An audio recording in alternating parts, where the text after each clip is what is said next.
Hey guys, happy Sunday. My gosh, I'm so windblown. I don't know what it's like where you guys are, but it's like super breezy on our ridge here. So I'm standing inside our like woodshed to get out of the wind because I thought, well, there's no time like the present to share my thoughts with you for today. I've been thinking for a while about cultivation this week and like what that looks like. And the girl and I got out and went for a walk on the back side of the pasture. I can show you guys what that looks like. That crazy pants wind. Oh my gosh. And as we were coming back out across the ridge, I was thinking about a project that she's working on as sort of an end of year science project, and she is doing some composting for me to use in my gardening. And it got me to thinking about our walk in life and what we choose to compost, so to speak, because I think we all can think back of times when we have a compost pile that we have chosen to hang on to. And for me, I think I would call that remnant.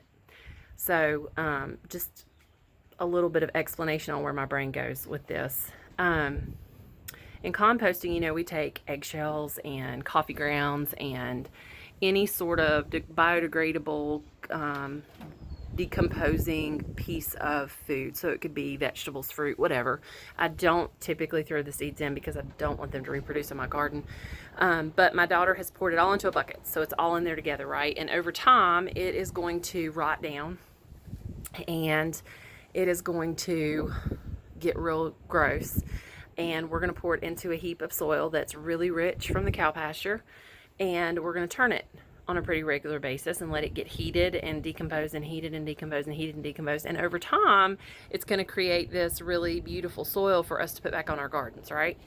But in that process, it got me to thinking about where in life maybe we have cultivated maybe some wrong thinking or hanging on to some things that we shouldn't have hung on to for a long time, and where there might be piles of compost in our life, right?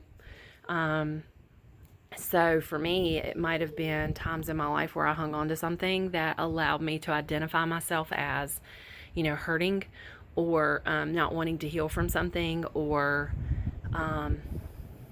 gosh, just any example that you could think of where it's just not something that the Lord really intended for our life. It's not something He wanted me to hang on to because it had nothing to do with my identity in Him.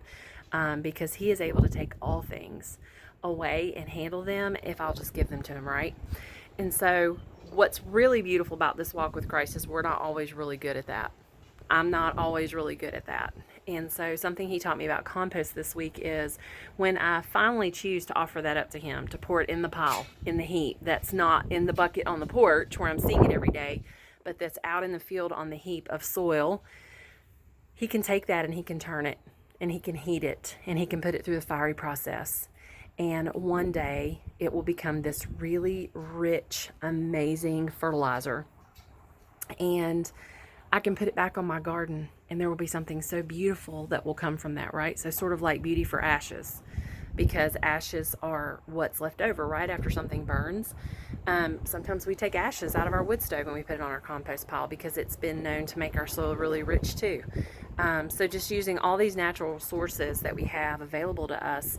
But I guess my question today, food for thought, no pun intended, is where are there little piles of compost maybe that we've left in life that we haven't laid out on the ground for the sun to heat up and then to turn to make beautiful? Because if we'll just give it to Him, He can turn anything that was meant for our harm into something good. So I just hope that as you guys are cultivating and thinking through these things and looking at how your roots can grow deeply, how your seeds can be sown, that you'll also look at places for composting opportunities for you to clean out old buckets, pour them out, and begin to let the Lord turn those into something beautiful for your use. So have an awesome start to your week. I love you, and I will hopefully talk with you guys again soon. Be blessed, guys.